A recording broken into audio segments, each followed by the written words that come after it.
Gua itulah alat sebagai jembatannya untuk nge-explore seni karya gua gitu.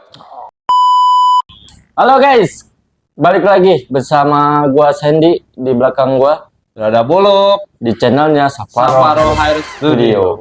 Nah, kali ini mau ngapain kita? Kita mau nge-review atau menjelaskan kebiasaan-kebiasaan teknik cara memegang clipper. Oke. Jadi gimana sih cara pegang clipper secara profesional dan secara kebiasaan lo pribadi? Oke. Baik, di sini kita akan menjelaskan secara profesional dan secara kepribadian masing-masing ya. Baik, secara profesional itu biasanya seperti apa sih, Mas? Gini. Jadi, kadang gue lihat ada yang pegangnya begini. Kadang ada juga yang ditumbuh pakai gantar, dicoek. Oke, jadi di sini kan sudah ada namanya apa sih? Bentuk tekstur, bentuk apa sih ini? Bentuk lekukan di bagian bawah area mesinnya. Itu Jadi itu jari memegang supaya tidak licin atau jatuh seperti ini gitu kan. Nah, fungsinya si jempol si ibu jari ini biasanya ditaruh di bagian atas clipper, di bagian ujung dekat levering on-off. Nah, seperti ini secara profesional. Ini secara profesional yang gua tahu ya, tapi itu mungkin teman-teman ada yang lebih tahu, itu boleh di komen di bawah. Nah, dan secara pribadi gua juga memegang clipper itu biasanya kadang kan gua pakai itu ada yang nomor sepatu, ukuran sepatu ketika kita pakai guardnya itu suka copot. Nah, dari situlah kadang gue berinisiatif jadi pegang seperti ini guys. Jadi ketika gue klik dan itu masih longgar, jadi gue pegang seperti ini guys. Jadi ini kebiasaan gue. Gue antisipasi safety. Jadi gue pegang seperti ini. Dan si fungsi si telunjuk ini gue pegang si guardnya tersebut. Oh iya. Copot itu jadi kebiasaan gue, itu jadi kebiasaan gue meskipun gue sekarang sudah dapat guard yang lebih paten atau yang lebih kuat, tapi tetap kebiasaan itu gue nggak hilang, masih tetap gue pegang seperti ini. Jadi misalkan itu nggak pegang, ini tuh nggak ada tugasnya si telunjuk ini jadi seperti ini guys. Itu adalah rasa trauma nggak lo? Oh pasti.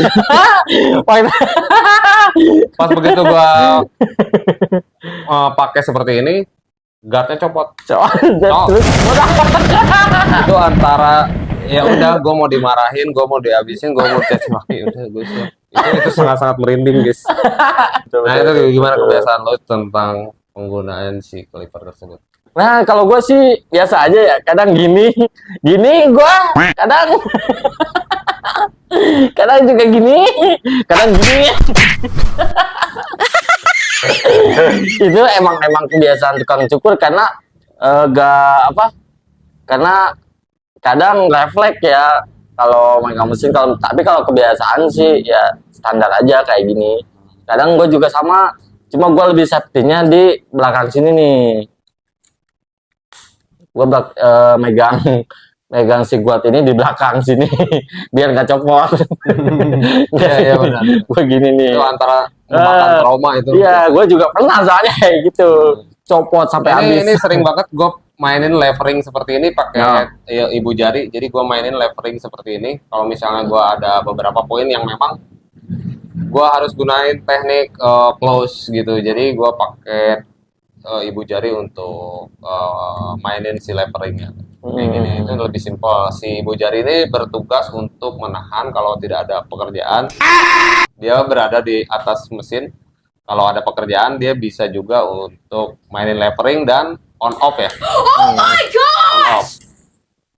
Dan ada nggak sih kebiasaan lo dengan tangan kiri lo, karena kita sibuk nih, misalnya ada yang kidal sih dia pakai kiri pastinya.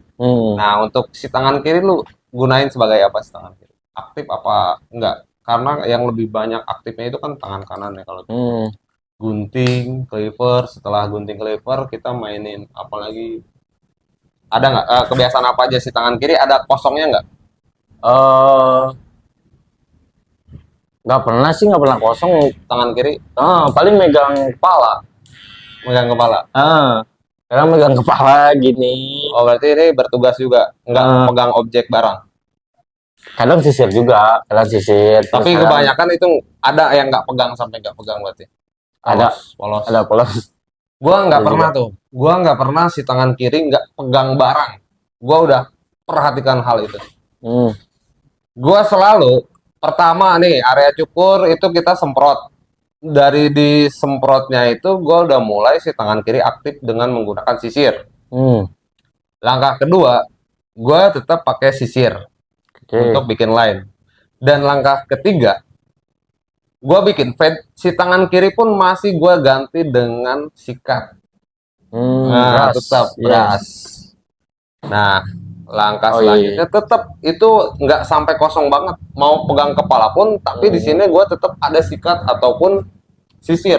Itu si tangan kiri itu aktif memegang objek apapun. Mau dari saat tangan kanan pegang hair dryer, tangan kiri pegang sisir. Mau pegang clipper, pegang sikat. Mau pegang gunting, Mm-mm. tetap sisir. Itu selalu Betul, betul, berpasang-pasangan. betul. Iya, iya, iya. Itu nggak pernah kosong, nggak pernah kosong sama sekali. Jadi gue gunakan si tangan kiri pun aktif gitu. Betul, seperti Betul, itu nggak betul. pernah kosong, nggak pernah terjadi sama sekali kosong banget. Jadi si tangan kiri gue bertugas aktif. Oke. Nah, gua pengen nanya nih, Apa nih? ada gak clipper kesayangan lu yang menurut lu yang paling lu banget gitu dari boleh sebut merek gak sih? Boleh. Boleh. Apa tuh? Karena gak ada endorse, jadi gue sensor aja. Oke. Yang penting ada.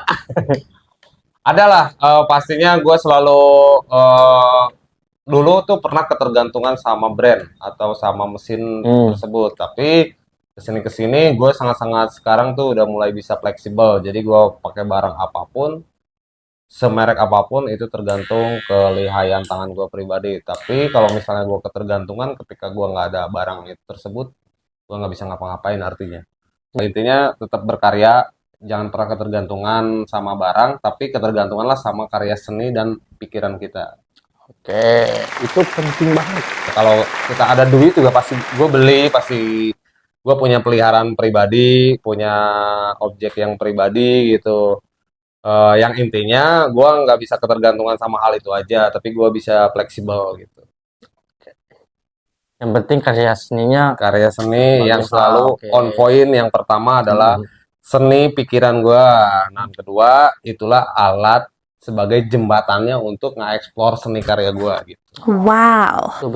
betul. Oke, segitu saja guys. Mudah-mudahan bermanfaat videonya. Jangan lupa like, comment, dan subscribe. Jangan lupa follow Instagramnya Sapporo Hair Studio, dan jangan lupa follow Instagram lu Sandy Permana. dan Instagram gua @noerwolhuda. Slap out. Cuak. Cuk.